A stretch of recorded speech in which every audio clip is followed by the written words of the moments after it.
The knock at the door made my heart stop. I knew who it was, the CPS worker my mother-in-law Margaret had called, claiming I was an unfit mother. I took a deep breath, smoothed my shirt, and opened the door with trembling hands. "Mrs. Anderson, I'm Diana Wells from Child Protective Services. We received a concerning report about your children's welfare," the woman said, her expression professional but kind. Behind her, I could see Margaret's silver Mercedes parked across the street, her satisfied smirk visible through the windshield. "My name is Emma Anderson, and at 32, I never imagined I'd be facing a CPS investigation orchestrated by my own mother-in-law. I had 3 children, twins Jack and Sophia, age 4, and baby Lily, just 8 months old. After Lily's birth, I'd struggled with postpartum depression, something I'd been open about with my family while seeking treatment. But Margaret had seen my vulnerability as an opportunity. She'd never approved of me, constantly comparing me to my husband James's first wife who'd passed away before we met. Now she was using my mental health struggles to try and take my children away. "Please come in," I said, stepping aside. The house wasn't perfect. There were toys in the living room and dishes in the sink, but it was clean, safe, and filled with love. The twins were napping upstairs, and Lily was contentedly playing in her playpen. "Mrs. Anderson, we received reports of severe neglect," Diana said, taking out her notebook. "The complainant states you leave your children alone for hours, don't feed them regularly," and she paused, checking her notes, "have violent outbursts in front of them." I felt my chest tighten, but I refused to let Margaret's lies break me. "I understand your concerns," I said calmly. "I'd like to show you something." I retrieved a thick folder from my office. Inside were documented records of every aspect of our family life since Lily's birth. My therapy appointments, the children's medical checkups, their preschool reports, even photographs of our daily activities. I'd started keeping these records the day Margaret first threatened to expose me as an unfit mother. "I have postpartum depression," I explained, meeting Diana's eyes. "I've been in treatment for 6 months. My therapist, Dr. Stevens, can verify everything. The children have never been left alone, they're well fed, and they're thriving." Diana spent the next hour thoroughly inspecting our home, checking the kitchen, fully stocked, the children's rooms, clean and organized, and observing my interaction with Lily when she woke from her nap. The twins woke up soon after, running to me with sleepy smiles and eager hugs. "Mama, can we have apple slices?" Sophia asked, while Jack already headed to the kitchen where he knew they were kept in the bottom drawer, their special snack spot. As Diana watched our normal afternoon routine unfold, I could see her initial concern shifting to something else. She'd arrived expecting to find neglected children and a dangerous environment. Instead, she found a loving home with established routines and happy kids. "Mrs. Anderson," Diana said finally, "I have to ask, your mother-in-law made some very specific accusations. Can you tell me about your relationship with her?" I sat down, keeping my voice steady. "Margaret has never accepted me. She believes no one can replace her son's first wife. When I developed postpartum depression, she saw it as proof that I was unfit to be part of this family." I showed Diana the text messages, hundreds of them. Messages where Margaret threatened to take my children away, called me mentally unstable, and promised to save her grandchildren from me. Messages I carefully documented, along with dates and times of every incident. "She stands in our driveway sometimes, taking pictures through our windows," I continued. "She tells the neighbors I'm dangerous. She's tried to convince my husband to leave me, saying the children would be better off with her." Diana's expression grew serious as she reviewed the evidence of Margaret's harassment. "Mrs. Anderson, have you considered filing for a restraining order?" Before I could answer, the front door opened. James was home early from work, his face tight with concern. He'd rushed home after I texted him about the CPS visit. "I'm so sorry I wasn't here sooner," he said, sitting beside me. He turned to Diana. "My mother has been harassing my wife for months. We've tried reasoning with her, setting boundaries, even threatening legal action. Nothing has worked." Diana closed her notebook. "Mr. and Mrs. Anderson, based on what I've seen today, there's no evidence to support the allegations of neglect or abuse.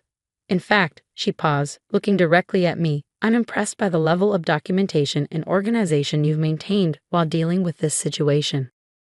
Through the window, I could see Margaret still sitting in her car, probably waiting to witness my children being taken away. What she didn't know was that her plan was about to backfire spectacularly. However, Diana continued, "I am concerned about the pattern of harassment you've documented. False reports to CPS are taken very seriously, especially when they appear to be part of a larger campaign of harassment." James squeezed my hand. "What are you suggesting?"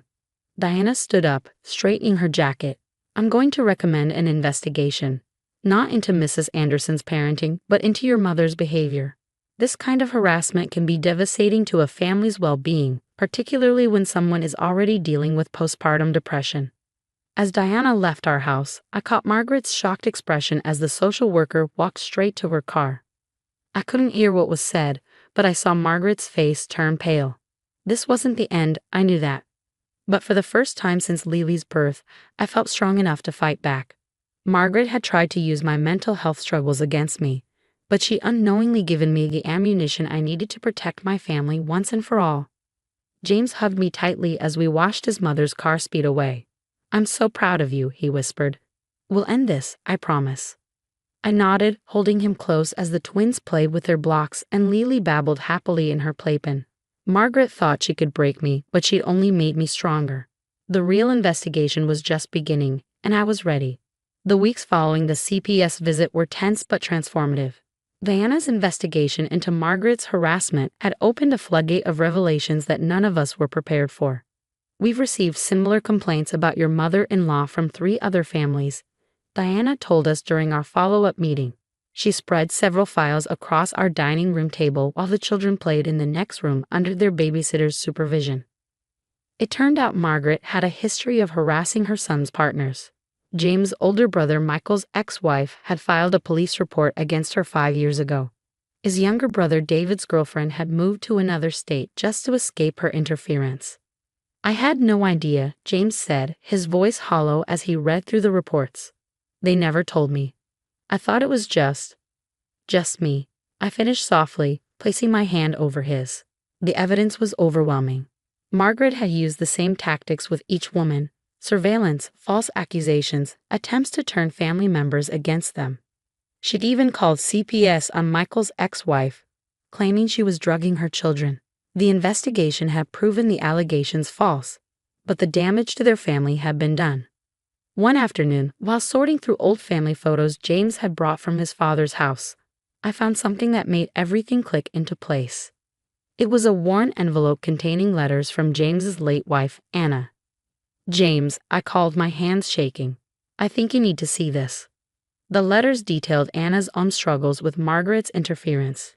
She'd written to her parents about Margaret's constant criticism, her surprise visits, her attempts to control every aspect of their lives. The last letter was dated just 2 weeks before her fatal car accident. "I can't take her surveillance anymore," Anna had written. "She follows me everywhere, takes pictures, tells everyone I'm unstable. James doesn't see it. He thinks she's just being protective. But I'm scared. Yesterday she threatened to take everything from me if I don't leave on my own." James read the letters in silence, tears streaming down his face. "She told me Anna had been acting paranoid," he whispered, "that she'd been imagining things. I believed her. Oh God, I believed her." The guilt in his voice broke my heart. I held him as he cried, both of us processing the weight of this revelation. Margaret hadn't just been harassing me.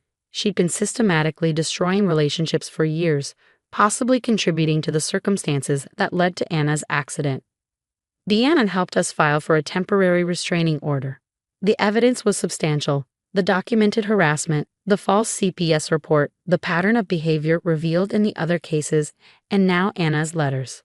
Margaret's response was swift and vicious. She began calling other family members, telling them I had manipulated James into turning against her, that I was using my mental illness to steal her grandchildren. But this time, her tactics didn't work.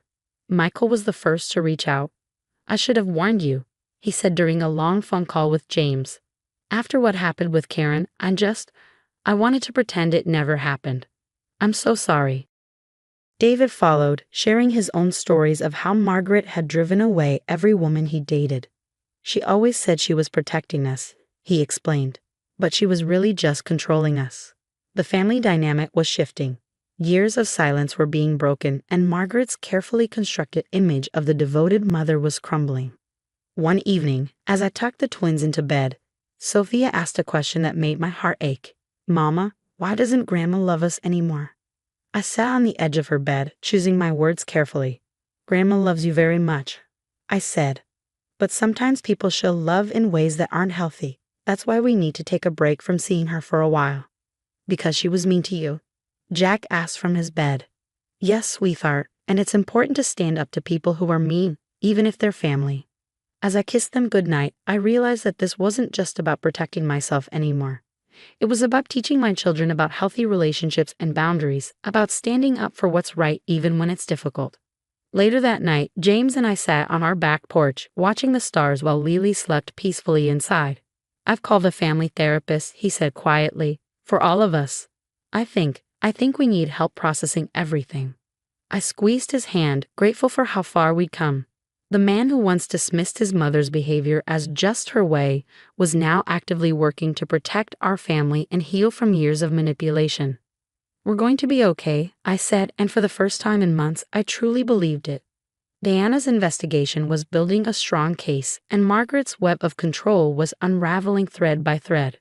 But even as we gathered more evidence and support, I knew the hardest part was still to come.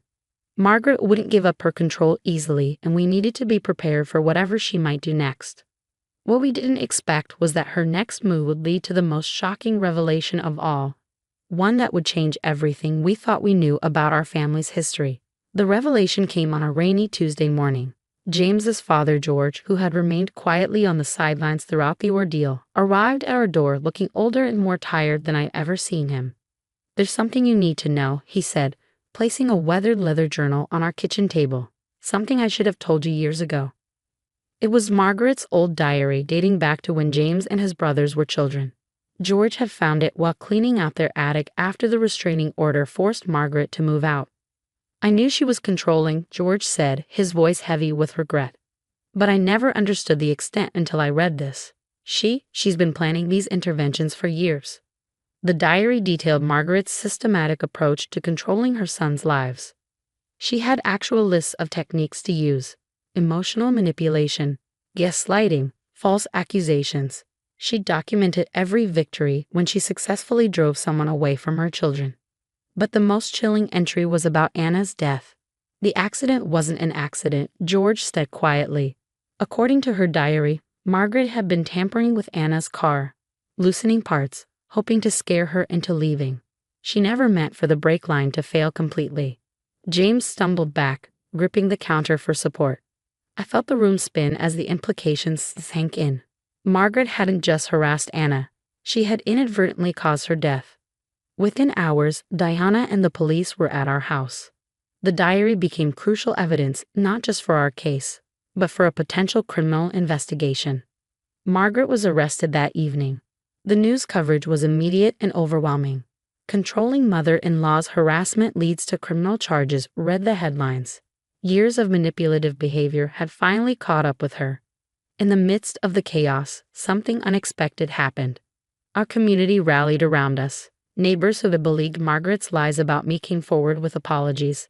Parents from the twins' preschool organized meal trains and playdates to give us time to deal with the legal proceedings. The most profound change was in James. The weight of guilt over not believing Anna, not protecting me sooner, could have crushed him. Instead, it transformed him. "I'm going to make this right," he promised, holding me close one night. Not just for us, but for Anna, for Michael's ex-wife, for everyone she hurt. He organized a support group for families affected by parental manipulation and control. The stories that emerged showed just how many people had suffered in silence, thinking they were alone. My postpartum depression, which Margaret had tried to use against me, became a source of strength. I started speaking at support groups, sharing how documenting everything had ultimately protected our family. The twins, resilient as children often are, adapted to the changes with remarkable grace.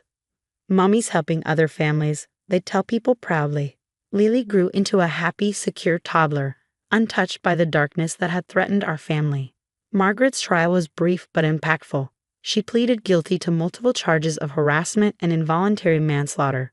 The judge's sentence, 15 years, reflected the severity of her actions and their tragic consequences.